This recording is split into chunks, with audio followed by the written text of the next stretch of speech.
నమస్తే, welcome to our channel. అయితే ఆంధ్రప్రదేశ్ రాష్ట్రంలో రప్పారప్ప అని పుష్ప డైలాగ్ చాలా వైరల్ అవుతుంది. ఈ అంశంపై మనతో మాట్లాడడానికి టీడీపీ యాక్టివిస్ట్ శశి గారు ఉన్నారు. మాట్లాడే ప్రయత్నం చేద్దాం. నమస్తే అండి. నమస్తే అండి.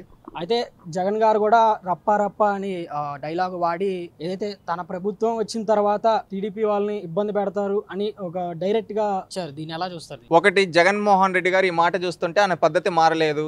గతంలో ఏ విధంగా అయితే ఉన్నాడో ఇప్పుడు అదే విధంగా ఉన్నాడు. అంటే ఎందుకంటున్నానంటే, ఓడిపోయిన తర్వాత ఏమన్నా తన పద్ధతి మార్చుకుంటారా, ప్రజలు తనని ఎందుకు ఓడించారా తెలుసుకొని మారుతాడు, ప్రజలకు ఉపయోగపడే విధంగా ఏమైనా చేస్తాడు అని అనుకుంటే కానీ ఉపయోగం లేదు. ఎందుకంటే ఈయనకు అధికార దాహం తప్ప ప్రజలకు ఉపయోగపడేది దాని గురించి ఆలోచన లేవని క్లారిటీగా అర్థమవుతా ఉంది. ఎందుకు చెప్తున్నామంటే, శాసనసభకు రావయ్యా జగన్మోహన్ రెడ్డి, నీకు Z+ సెక్యూరిటీ ఇచ్చాం కదా అనంటే శాసనసభకు రానంటాడు. ఎందుకంటే శాసనసభకు వస్తే అక్కడ ప్రజా సమస్యలు వినాలి, ప్రజా సమస్యలపైన మాట్లాడాలి. అంత ఓపిక జగన్మోహన్ రెడ్డి గారికి లేదు కనుక ఆయన శాసనసభకు నేను రాను అని అంటాడు. తర్వాత ఏమండి మీరు ఈ విధంగా ఏదన్నా ప్రజలకు ఉపయోగపడే ఏమన్నా కార్యక్రమాలు ఏమన్నా చేసి అవిటికి రాడు. ఈయన ఏం చేస్తాడంటే, ఈయన వచ్చిన రోజు నుంచి ఏంటంటే శవాలను వెతుక్కోవడం, ఇలాంటివి వెతుక్కోవడం, అక్కడికి వెళ్ళి రాజకీయం చేయడం తప్పితే ఈయన చేసింది ఏమీ లేదు. ఈ రోజు కూడా అతను మాట్లాడే మాటలు ఒక్కసారి చూస్తే నిజంగా ప్రజాస్వామ్యం సిగ్గుచేటు అనిపిస్తోంది. ఇలాంటి వ్యక్తులు అసెంబ్లీలో శాసనసభ్యుడిగా ఉండడానికి కూడా అర్హత లేదు. ఈ రోజు ఒకడొచ్చి నరికేస్తాను చంపేస్తా అంటే మంచిదే కదా అని అంటున్నావంటే, నీకు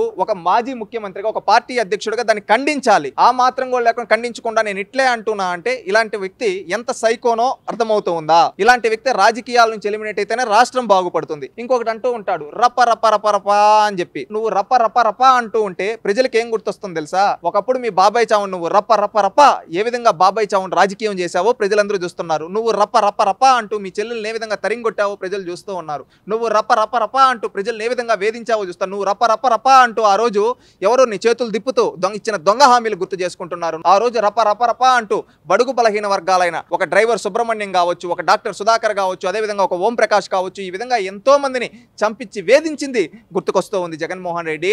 నువ్వు రప్ప రప్ప రప్ప ఆనాడు ఏం చేస్తూ ఉండాలి? అభివృద్ధి చేసి ఉండాలి. నువ్వు చేయలేదు, నీకు చేత కాదు కనుక ఈ రోజు కూటమి ప్రభుత్వం వచ్చిన తర్వాత నువ్వు రప్ప రప్ప రప్ప అంటూ పెంచలేకపోయినా పెన్షన్ ని ఒక్క నెలలో పెంచి చూపించారు. రప్ప రప్ప రప్ప అంటూ నువ్వు మూసేసిన అన్నా క్యాంటీన్లని ఒకసారిగా తెరిచి రాష్ట్రం మొత్తం మీద 203 అన్నా క్యాంటీన్లు తెరిచి పేదోడికి అన్నం పెడతా ఉన్నారు.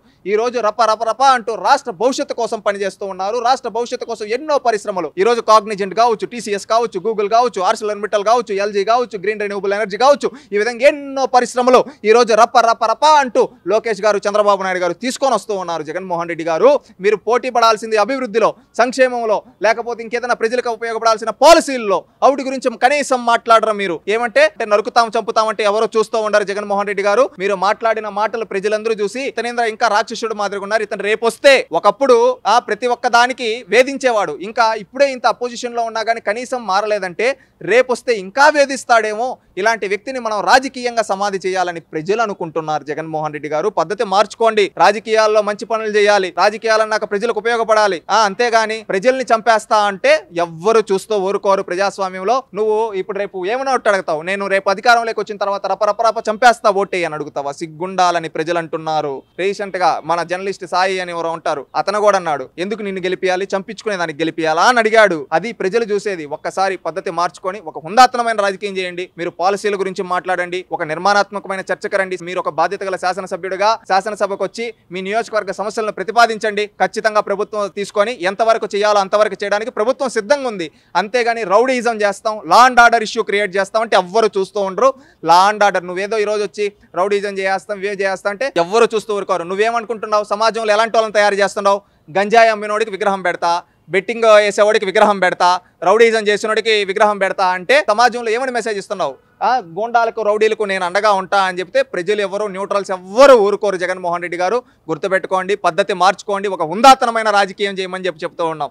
రాజకీయాల్లో ఉన్నప్పుడు ప్రజలకు ఉపయోగపడాలి, అంతేగాని ప్రజల ఆస్తులను దోచుకొని అదేవిధంగా అది మీ సొంత కంపెనీల్లో పెట్టుకొని మీ సొంత కంపెనీల ఆస్తులు పెంచుకోవడం కాదు. జగన్మోహన్ రెడ్డి గారు, ఇప్పటికే మీ పైన ఎన్నో CBI కేసులు ఉన్నాయి, ED కేసులు ఉన్నాయి, అదేవిధంగా ఎన్నో చీటింగ్ కేసులు ఉన్నాయి, 420 కేసులు ఉన్నాయి. ఇవన్నీ చూసుకొని అవుట్ నుంచి బయటపడడానికి ఆలోచించండి, ప్రజలకు క్షమాపణ చెప్పండి. అంతేగాని ఇలాంటి రౌడీజాన్ని అంటే ఎవ్వరు చూస్తూ ఉండరు. గుర్తుపెట్టుకోండి, రాజకీయాల్లో ఇలాంటి ధోరణి కరెక్ట్ కాదు.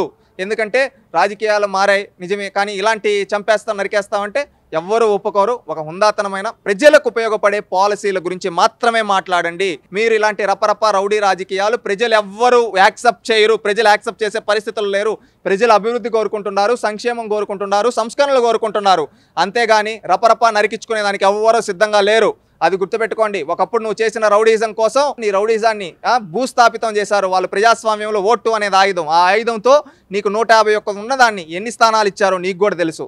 ఎందుకు ఇంకా ఇలాంటి రౌడీజం, గోండాయిజం మాటలు, ఇలాంటి మాటలు వద్దు. ప్రజాస్వామ్యంలో ఇది మంచిది పద్ధతి కాదు. ఒక హుందాతనమైన రాజకీయం చేయండి. ఒక హుందాతనంగా ప్రజల కోసం పనిచేయండి. మీరు ఒక పార్టీగా మీకు 11 మంది శాసనసభ్యులు ఉన్నారు. 11 నియోజకవర్గాల్లో మీరు ఎన్నో సమస్యలు ఉంటాయి. ఆ సమస్యల గురించి వచ్చి శాసనసభలో మాట్లాడండి.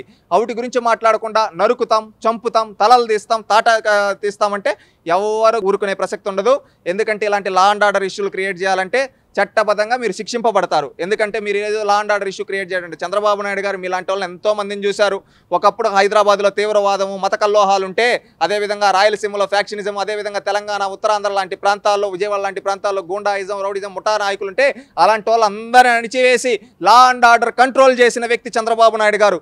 ఈరోజు మళ్ళీ మీరు లా అండ్ ఆర్డర్ ఇష్యూలు క్రియేట్ చేయాలంటే ఎలా చేయాలో చట్ట ప్రకారం తెలుసు. ఎందుకంటే ఒక హుందాతనంగా ప్రజలకు ఉపయోగపడేదిగా ఉంటే, నిర్మాణాత్మకమైన ఆలోచనలు ఉంటే చంద్రబాబు నాయుడు గారు కూడా స్వీకరించేదానికి సిద్ధంగా ఉన్నారు. ప్రజలకు మంచి చేసేదానికి. అది గుర్తుపెట్టుకోండి జగన్మోహన్ రెడ్డి గారు. అయితే రాష్ట్రంలో నేను ఏ ప్రోగ్రాంలు పెట్టుకున్నా నన్ను అడ్డుకునే ప్రయత్నం చేస్తున్నారు. ఎందుకు ప్రయత్నం చేస్తారు? నాకు భయపడుతున్నారా అని జగన్ ఆరోపిస్తున్నారు. ఎలా చూస్తారు? జగన్మోహన్ రెడ్డికి భయపడే ప్రసక్తి లేదు. ఒకటి, ఈరోజు అడ్డుకుంటున్నారు అంటున్నావు. ఎవరు అడ్డుకుంటున్నారు? నువ్వు రూల్స్ అతిక్రమించి వెళ్తుంటే అడ్డుకుంటున్నారు. నువ్వు నిజంగా అడ్డుకొని ఉంటే, నిజంగా చంద్రబాబు నాయుడు జగన్మోహన్ రెడ్డి అడ్డుకోవాలి అనుకుంటే నువ్వు రాప్తాడికి వెళ్ళి ఉండగలుగుతావా? అదేవిధంగా తెనాలికి వెళ్ళి ఉండగలుగుతావా? నిన్నొచ్చి పల్నాడుకు వచ్చి ఉండగలుగుతావా? ఈ విధంగా చంద్రబాబు నాయుడు గారు నిజంగా అడ్డుకోవాలనుకుంటే నువ్వు రాష్ట్రంలో తిరిగి ఉండగలుగుతావు. చంద్రబాబు నాయుడు గారు అలాంటి కక్ష సాధింపనే చేయరు. ఆయన ఏంటంటే, మనం ప్రజాస్వామ్యబద్ధంగా మనకు ప్రజలు అధికారాన్ని ఇచ్చారు, మనం ప్రజల కోసం పనిచేయాలి. అతను ఒక బాధ్యత గల ఒక ఎమ్మెల్యేగా ఉన్నాడు. అతని బాధ్యత అతను ప్రజల్లో తిరుక్కోవచ్చు. అతను తిరగనివ్వండి, అతనికి పర్మిషన్స్ ఇవ్వండి అని చెప్పి జెడ్ ప్లస్ సెక్యూరిటీ ఇచ్చి నీకు ఇస్తూ ఉంటే నీకు తెలియటంలా అడ్డుకోవడం అంటే ఏంటో తెలుసా? చంద్రబాబు నాయుడు గారిని నువ్వు అనపర్తి దగ్గర అడ్డుకున్నావు, గుర్తుందా? 7 కిలోమీటర్లు నడిపించావు. పొంగనూరులో రాళ్లదాడి చేపించావు, గుర్తుందా? అదేవిధంగా తిరుపతి ఎయిర్పోర్ట్లో ఆపించావు, వైజాగ్ ఎయిర్పోర్ట్లో ఆపించావు, గుర్తుందా జగన్మోహన్ రెడ్డి? ఇది అడ్డుకోవడం అంటే. నువ్వు ఆ రోజు అడ్డుకున్నావు. చంద్రబాబు నాయుడు గారు ఈ రోజు ఆ విధంగా ఆలోచించడంలా. అతను కూడా ఒక పార్టీ అధ్యక్షుడు, ఒక ఎమ్మెల్యే, ఒక మాజీ ముఖ్యమంత్రి. తిరుక్కోనిలే ప్రజల్లో అనుకోని నీకు సెక్యూరిటీ ఇస్తూ ఉంటే నువ్వు లా అండ్ ఆర్డర్ ఇష్యూలు క్రియేట్ చేసి నేరస్తులకు అండగా నిలబడుతూ ఈరోజు ఏమీ తెలియని అమాయకుల్లాగా అడ్డుకుంటారనుకుంటున్నావా? అది పద్ధతి కాదు. పద్ధతి మార్చుకోండి. వైఎస్ఆర్సీపీ కార్యకర్తలు చూసుకుంటే బ్యానర్లు పట్టుకొని మేము అధికారంలోకి వచ్చిన తర్వాత రాజారెడ్డి రాజ్యాంగం అమలు చేస్తామని ఆరోపిస్తున్నారు. ఎలా చూస్తారు దీన్ని? ఒకటి, వైఎస్ఆర్సీపీ ఎవరైతే బ్యానర్లు ఇవి ప్లకార్డులు పట్టుకున్నారో ఒక్కసారి మీరు ఆలోచించాల్సింది ఏంటో తెలుసా? మీ భవిష్యత్తు గురించి, మీ తల్లిదండ్రుల భవిష్యత్తు గురించి, ఇంకా ఉపయోగపడితే మీ గ్రామానికో రాష్ట్రానికి ఉపయోగపడే విధంగా ఆలోచించండి. అంతేగాని మేము కత్తులు పడతాం, తలకాయలు తీస్తామంటే అది ఈ సమాజంలో ఊరుకోరు నాన్న. తెలుసుకోండి. మీ నాయకుడిని చూసి మేము కూడా ఇట్లా సినిమాల్లో ఆయన ఏదో చెప్తూ ఉన్నాడు, సినిమాల్లో చేస్తే అది హీరోయిజం అనుకుంటే సినిమాలో జరుగుతుంది అది హీరో, అది నిజ జీవితంలో చేస్తామంటే అది రౌడీజం అవుతుంది. గుర్తుపెట్టుకోండి. సినిమాల్లో చూపించినట్టు నిజ జీవితాల్లో ఉండవు. గుర్తుపెట్టుకోండి. ఇంకొకటి, మీరు కూడా ఆలోచించాల్సింది మీ జీవితాల గురించి ఆలోచించండి. ఈ రోజు మీ నాయకుడికి ఏమి, జగన్మోహన్ రెడ్డికి అక్రమాస్తులు ఉన్నాయి, 38 కేసులు 40 కేసులు ఉంటే ఆయనేమి ఆనందంగా డిశ్చార్జ్ పిటిషన్లు వేసుకుంటూ ఈ విధంగా కోర్టు నుంచి తప్పించుకుంటూ ఈ విధంగా ఆయనేం హాయిగా ఉన్నాడు. రేపు కేసులు పడితే మీ జీవితాలు నాశనం అయిపోతాయి. ఈ రోజు వాళ్ళంతా విద్యార్థులు.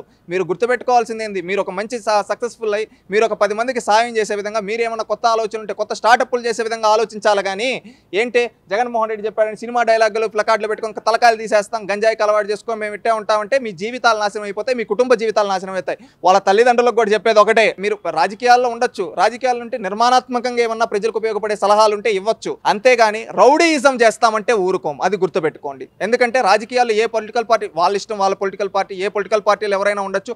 కానీ ప్రజలకు ఉపయోగపడే విధంగా ప్రశ్నించండి, ప్రజలకు ఉపయోగపడే విధంగా ఏమన్నా అడగండి. ఖచ్చితంగా ప్రభుత్వం చేయడానికి సిద్ధంగా ఉంది. అంతేగాని రౌడీయిజం చేస్తాం, అడ్డొచ్చినోని తొక్కి పడేస్తాం, నరికేస్తాం, తొక్కుకుంటూ పోతాం అనే అలాంటి మాటలు ప్రజాస్వామ్యంలో ప్రజలు యాక్సెప్ట్ చేయరు. గుర్తుపెట్టుకోండి. అది మీరేదో ఆ హీరోయిజం అనుకుంటున్నారు, అది రౌడీయిజం. తెలుసుకోండి. ఇంకొకటి, మీరు రాజారెడ్డి అంటున్నారు. ఆ ప్లకార్డు పట్టుకున్నోడికి రాజారెడ్డి గారి గురించి తెలుసో తెలియదో నాకు తెలియదు. ఒకసారి చెప్తా. రాజారెడ్డి అనే వ్యక్తి బ్రిటిష్ వాళ్ళ దగ్గర బీఫ్ కాంట్రాక్టర్ గా పనిచేసిన వ్యక్తి. అలాంటి వ్యక్తి మీకు స్ఫూర్తిదాయకమా? నువ్వు భారతదేశంలో ఉన్నావు, గుర్తుపెట్టుకో. భారతదేశానికి స్వాతంత్రం తేవడం కోసం ఎంతో మంది ప్రాణాలు అర్పించారు. అలాంటి వాళ్ళని స్ఫూర్తిదాయకంగా తీసుకోండి. అంతేగాని బ్రిటిష్ వాళ్ళ దగ్గర పాలెగాడిగా బీఫ్ కాంట్రాక్టర్ గా పనిచేసిన వ్యక్తి గురించి వాడు ఎవరో చెప్పారని చెప్పి అది పెట్టుకొని రాజ్యాంగం అంటున్నారంటే మీరు ఎక్కడున్నారు? భారతదేశంలో నడిచేది అంబేద్కర్ రాజ్యాంగం, ఆంధ్రప్రదేశ్ రాష్ట్రంలో నడిచేది అంబేద్కర్ రాజ్యాంగం. నువ్వు రాజారెడ్డి రాజ్యాంగం అంటే ఆ రాజారెడ్డి ఏంది? బీఫ్ కాంట్రాక్టర్ గా పనిచేసిన వ్యక్తి బ్రిటిష్ వాళ్ళ దగ్గర. ఆ బ్రిటిష్ వాళ్ళని మనం ఏం చేసాం? తరిమి కొట్టాం వాళ్ళ దేశానికి.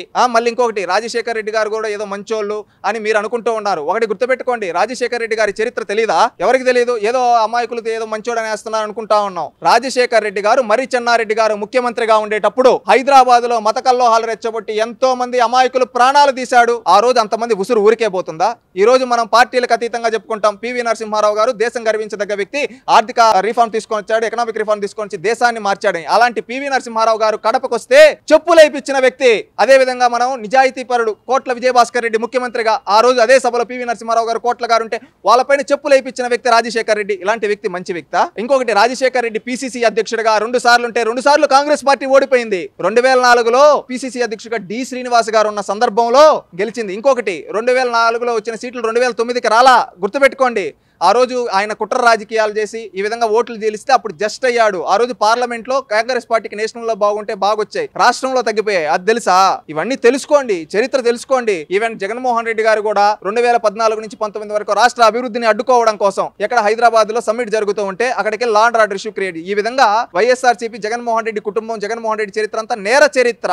వాళ్ళు ప్రజల కోసం ఏ రోజు ఆలోచించలేదు, అధికార దాహం కోసం, వాళ్ళ కోసం. ఈవెన్ వాళ్ళ కడప పార్లమెంట్ 1989 నుంచి ఈ రోజు వరకు వాళ్ళ కుటుంబానికి తప్ప ఇంకెవరికి అవకాశం ఇలా. అలాంటి కడపలో ఒక ఉక్కు కర్మాగారం పెట్టలేకపోయారు. అలాంటి కడపలో ఒక్క చెప్పుకోదగ్గ పరిశ్రమ తీసుకొని రాలేకపోయారు. అక్కడ కనీసం నీళ్ళు ఇవ్వలేకపోయారు. అది వాళ్ళ చరిత్ర. ఈ రోజు అక్కడికి చంద్రబాబు నాయుడు గారు నీళ్ళు ఇచ్చారు, అక్కడ రైతులకు డ్రిప్ పైన సబ్సిడీ ఇచ్చారు. ఆ సబ్సిడీని ఎత్తేసిన వ్యక్తి జగన్మోహన్ రెడ్డి. తెలుసుకోండి కడప ప్రజలు కూడా. అది తెలుసుకొనే ఈసారి 10 స్థానాలకు గాను తెలుగుదేశం పార్టీకి 7 స్థానాలు ఇచ్చారు. అదే విధంగా గుర్తుపెట్టుకోండి, ఇదంతా తెలుసుకోండి. యూత్ కూడా ఇవన్నీ తెలుసుకొని మంచి మార్గంలో నడవండి. మీరు రాజకీయాలంటే ఇష్టం ఉంటే రాజకీయాలు ఉండండి, ఏ పొలిటికల్ పార్టీలో ప్రజలకు ఉపయోగపడే విధంగా ఆలోచించండి. నరికేస్తాం, చంపేస్తాం, ఇలా చేస్తామంటే ప్రజాస్వామ్యంలో ఇలాంటి మాటలు పెను ప్రమాదం. ఇలాంటివి చేసే వాళ్ళపైన చట్ట ప్రకారంగా శిక్షిస్తారు. ఇలాంటి దాన్ని ఏ కోర్టులు యాక్సెప్ట్ చేయవు. ఇలాంటి నేర చరిత్ర ఉండే వాళ్ళు అది గుర్తుపెట్టుకోండి. Okay, thank you very much.